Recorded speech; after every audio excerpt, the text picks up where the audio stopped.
বলি কি হয়েছে আমাকে খুলে বলো। আম্মাজান, মানে বলছিলাম কি, বলো। মাস্টার আমাকে দুটো প্রশ্ন করেছিল, হ্যাঁ। আমি উত্তর দিতে পারিনি বলে মাস্টার আমাকে বেতের আঘাত করছে। আম্মাজান, বেতের আঘাত করেছে? লালে লাল করে ফেলেছে আমার হাত। মাস্টার মাস্টার মাস্টার ওই মাস্টারকে আমি দেখে নেব। জি আম্মাজান, বলুন আম্মাজান। একে তুমি আর দুঃখ করো না, বেশ। আজ হবে তোমাকে ওই স্কুলে আর যেতে হবে না। তাহলে আমি কি করবো আম্মাজান? বোকা ছেলে, তুমি হচ্ছে সদাগরের পুত্র, তোমার বাণিজ্যটাকে হচ্ছে আচ্ছল করবো। এ কি বলছেন আম্মাজান?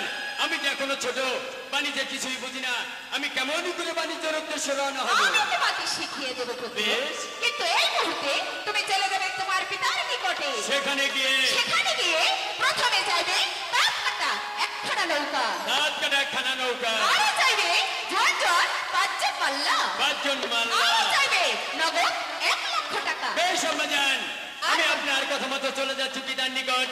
পিতার নিকট হতে চেয়ে নিব নগদে 1,00,000 টাকা, চেয়ে নিব দাঁত কাটা একখানা নৌকা, আর চেয়ে নিব তরুণ তরুণ 5জন মাল্লা। আর বাকি যা লাগে তোমার পিতার কাছ থেকে আমার কাছে ফিরে এসো, আমি তোমাকে দিয়ে দেবো এবং শিখিয়ে দেবো। বেশ আম্মাজান, যাবার পূর্বে আমি আপনার সঙ্গে দেখা করে যাব। আচ্ছা আম্মাজান, বিদায়। বিদায়। বিদায় আম্মাজান। হে মেহেরবান খোদা, তুমি আমার পুত্রের মনোবাসনা পূর্ণ করো, পূর্ণ করো, পূর্ণ করো। অনেকে বেলা হয়ে গেল, সন্ধ্যা প্রায় গুনে এলো। আমার এই দুটি সন্তানের একটি সন্তানও যে স্কুল থেকে ফিরে আসছে না। আব্বাজান, আব্বাজান, এই তো আমি ফিরে এসেছি আব্বাজান। কি কামাল, তুমি গিয়েছিলে স্কুলে, তোমার মুখ খারাপ, এত মলিনী দেখছে কেন? মানে বলছিলাম কি আব্বাজান, বলো। মাস্টার আমাকে দুটি প্রশ্ন করেছিল, দুটি প্রশ্ন আমি করেছিল, উত্তর দিতে পারিনি বলে মাস্টার আমাকে বেতের আঘাত এত রাগারাগি করেছে, লালে লাল করে ফেলেছে আমার হাত। লালে লালে করে ফেলেছে তোমার হাতি কি খানা। আব্বাজান?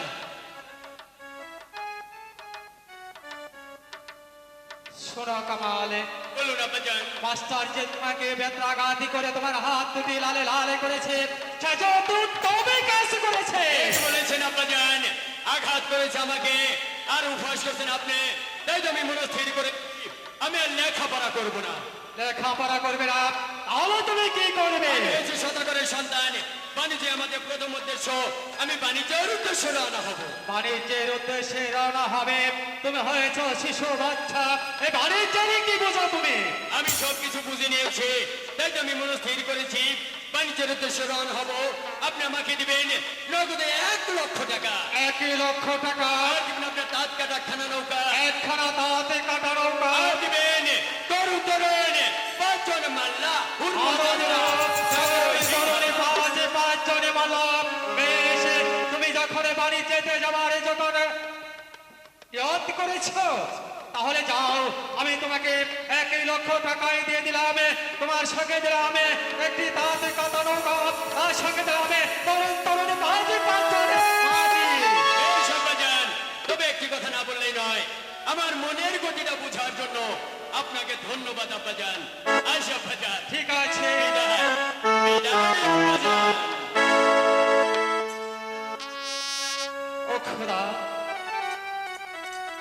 আমার পুত্র জামাল এখনো যে স্কুল থেকে আসছে না, কামালে গেছে বাণিজ্য করার জন্য।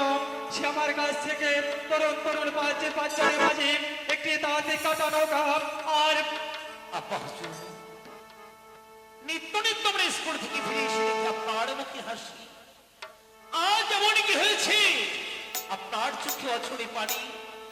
তবে কি আমরা দুই ভাই আপনার কাছে কোনো অপরাধ করেছি? আরে বাপ্পি জামাল না, আপনার রান্না পদতলে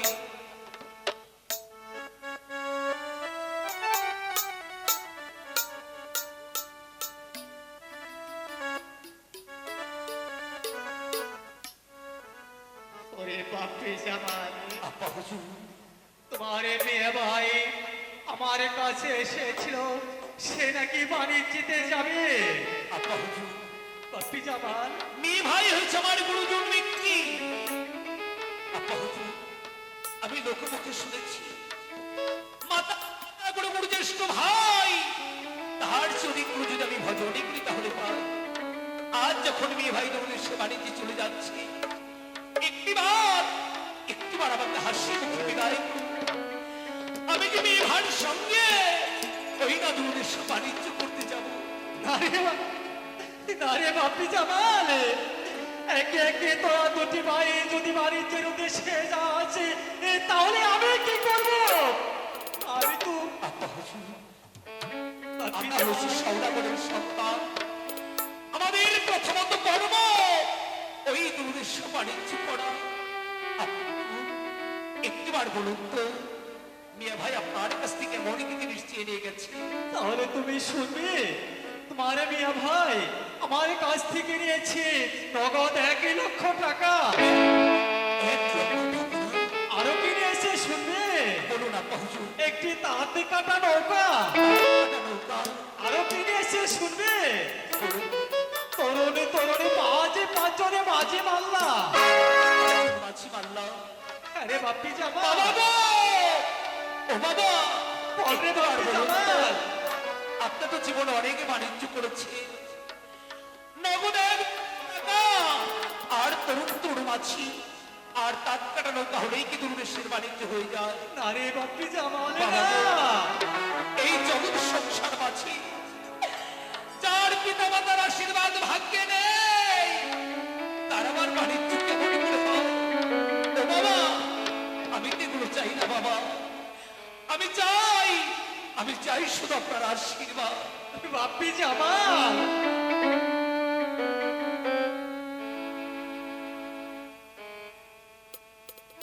বাপি জামাল, এবারে বলো তো বাপি, তুমি বাণিজ্যতে যাবে, তোমার সঙ্গে কে কে যাবে? আমার সঙ্গে সারথি, আমার সঙ্গে যাবে দয়াল আল্লাহ রাসূল, আমার সঙ্গে যাবে মোহাম্মদের সারথি, মোহাম্মদ সারথি, আমার সঙ্গে যাবে আমার ইহকালে পরকালের বান্ধব, আমার যিনি প্রাণপ্রিয় মুর্শিদ জিন্দাবাদ পীর কালু গাজী, আরো যাবে যে গুরুজনদের আশীর্বাদ।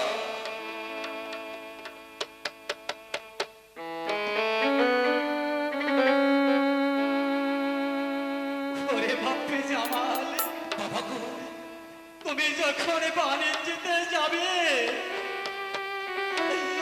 আমি যে তোমাকে বাণিজ্যতে দেওয়ার মতো কিছুই দিতে পারবো না রে। তবে একটি কথা বলবো বাপ্পি, বাপ্পি, তুমি যে 3টি নামের কথা বলেছ, সদাই সর্বক্ষণ 3 রাতে শুধু ওই নামটি স্মরণ করবে। বাবা গো, ওই নাম আমি কেমন করে ভুলবো? একমাত্র মুর্শিদের নাম ভক্তের জন্য হয়েছে, ওই ভগবান জনার শব্দ। আমি যে ওই নামে কখনো ভুলতে পারবো না বাবা। আরে বাপ্পি, আমি যে ওই নামে কখনো ভুলতে পারবো না। হরে মৌলার নাম জানো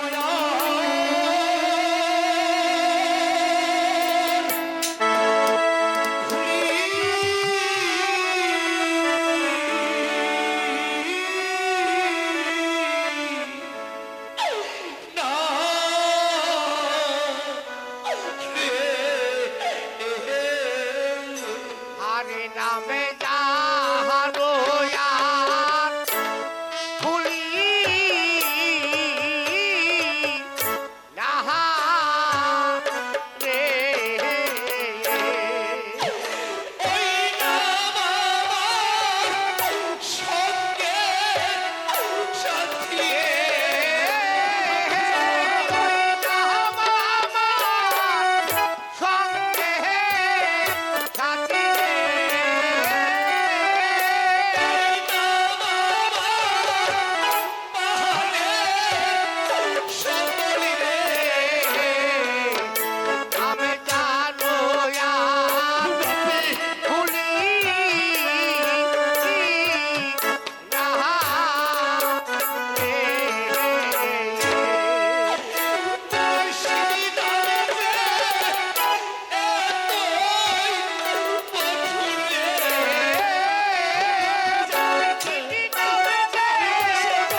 ভক্তের জন্য ওই ভববার খাটার সম্বল আমি জয়ী নামে কখনো ভুলতে পারবো না।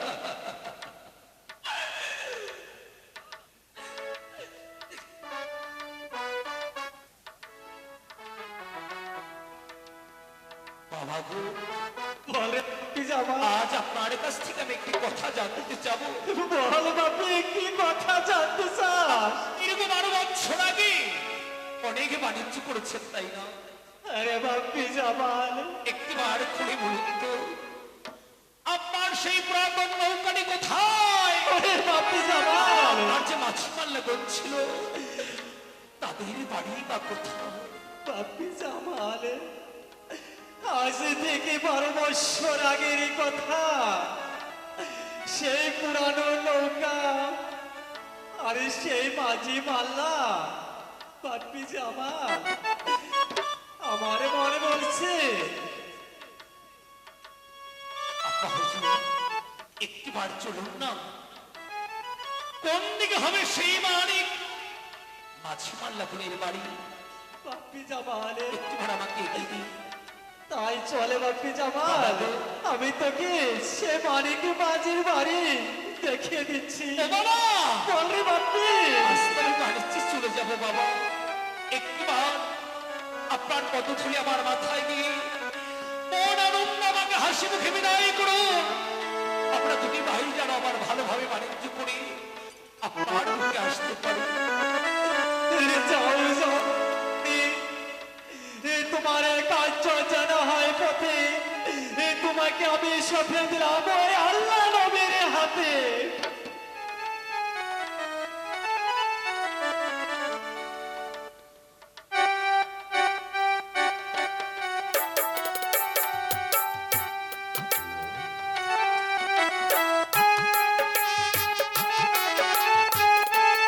জীবনে বেঁচে থাকি আবার আপনার সঙ্গে দেখা হবে।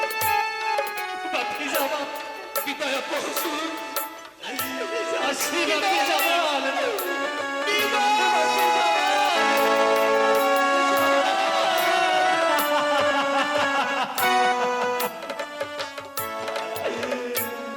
একে একে আমার দুটি সন্তানই যে বাড়িতে চলে গেল।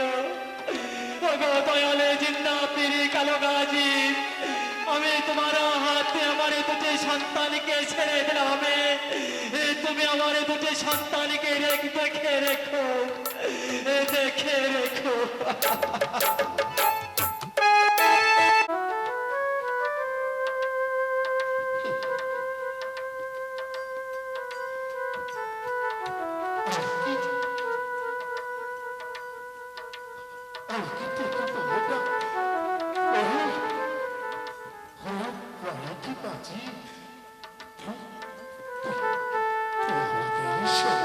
মানিক ভাই! আরে কত দূর যেতে হবে? অনেক রাস্তা হেঁটে এলাম। এই তো সর্বক্ষেত্রে জীর্ণ কুঠির। তবে এটাই কি হবে সেই মানিক মাছি জীর্ণ? মানিক ভাই কি বাড়িতে আছো? মানিক ভাই, মালিক ভাই বলে ডাকছি। কি কোথায়? আমি তো কোনো কিছু দেখতে পাচ্ছি না। ওই সত্য যেন আমার বাবাকে মেরেছে না, এবং আমার খুব পরিচিত। তুমি ভাই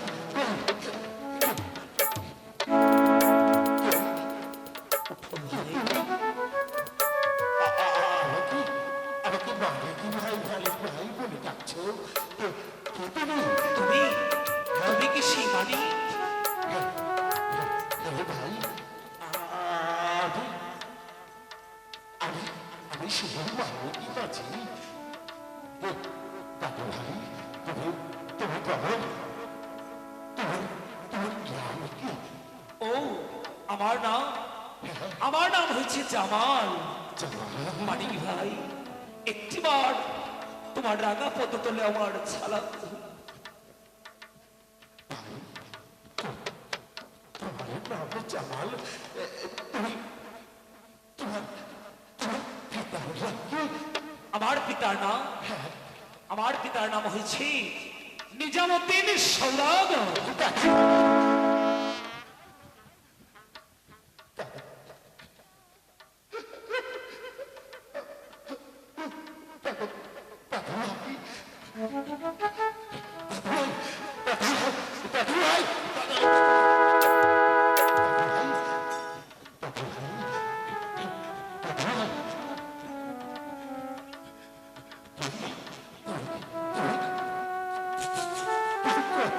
হয়ে গেছে দাদু ভাই,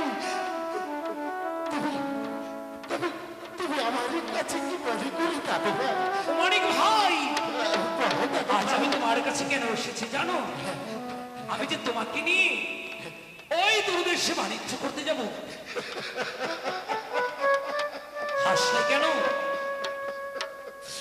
তুমি আমাকে নিয়ে উপহাসই করছো দাদু ভাই।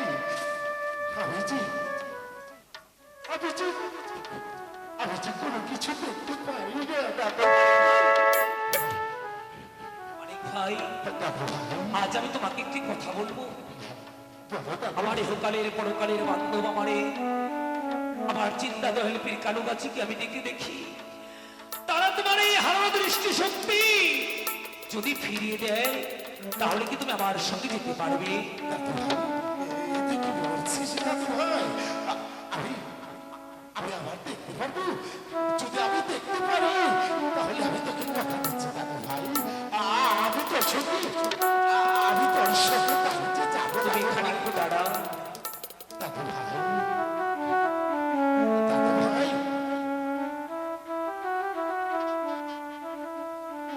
দয়াল রে! ওগো আমার ইহকালে পরকালের বান্ধব, আজ আমি বড় ঘড়ি বিপদে পড়ে আছি। আমার একমাত্র মানিক ভাইকে আমি সঙ্গে করে নিয়ে যাবো সেই দূরদেশে বাণিজ্য করতে। সে যে তার চোখের দৃষ্টি হারিয়ে ফেলেছে বাধ্য। একটিবারে কৃপা করি তোমরা আমার মানিক ভাইয়ের দৃষ্টি শক্তি ফিরিয়ে দাও। দয়াল রে! তোমরাই তো ভক্তের মনোবাঞ্ছা পূর্ণ করো, তোমরাই তো বাঞ্ছা কল্প তরুণে দয়াল। একটিবার ভক্তের ডাকে সাড়া দাও। তোমরা যে ঘাটকে অঘাট, অঘাটকে ঘাট বানাতে পারো। ও দয়াল, একটিবার ভক্তের ডাকে সাড়া দাও। শোনো হে ভক্ত, তোমার এই সম্মুখে দেখতে পারবে একটি জিন্দা পীর দয়াল কালো গাজীর আসন। ওই আসন হতে এক গাদলা পানি নিয়ে তুমি মানিক মাঝির চোখে মুখে ছিটিয়ে দিবে, দেখবে মানিক মাঝি দৃষ্টি শক্তি ফিরে পাবে। এ কথা বলে যাচ্ছে তোমার জিন্দা পীর দয়াল কালো আর গাজী। হক মাওলা, হক মাওলা, হক মাওলা। একই শুনতে পেলাম আমি, কি যেন আমাকে ডেকে ডেকে বললো, জামালি সম্মুখে তাকিয়ে দেখ বাবা, একটি জিন্দা দয়াল পীর কালো গাজীর আসন। ওই আসন থেকে তুই এক চুল পানি নিয়ে জিন্দা পীর দয়াল কালো গাজীর নামে ওই মানিক মাঝির চোখে মুখে। হ্যাঁ, এই কথা তোমার দয়ালে আমাকে বলতে পারে, আমি যে তাই করবো। এখানে আর এক মুহূর্ত দেরি নয়। দাদু ভাই, দয়ালেরই একটিবার ভগবতের ডাকে সারা দিয়ে মা।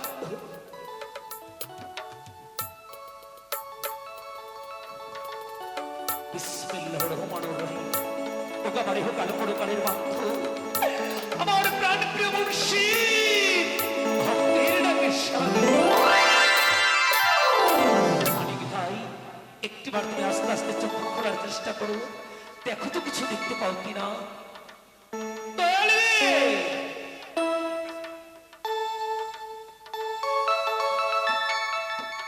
দাদু ভাই, দাদু ভাই, মানিক ভাই, আমি যে সবই কিছু দেখতে পাচ্ছি। আমি চোখেও যে দেখতে পাচ্ছি দাদু ভাই। মানিক ভাই, তাহলে বলো, এবার কি তুমি আমার সঙ্গে ওই দূরদেশে যেতে পারবে? যাবো, যাবো না দাদু ভাই। ওই সঙ্গে যাবো না। আমি সঙ্গে যাবো রে দাদু ভাই। কত আধ্যাত্মিক জগতের মানুষের নষ্ট না! হয়। মানিক ভাই, বুঝলি?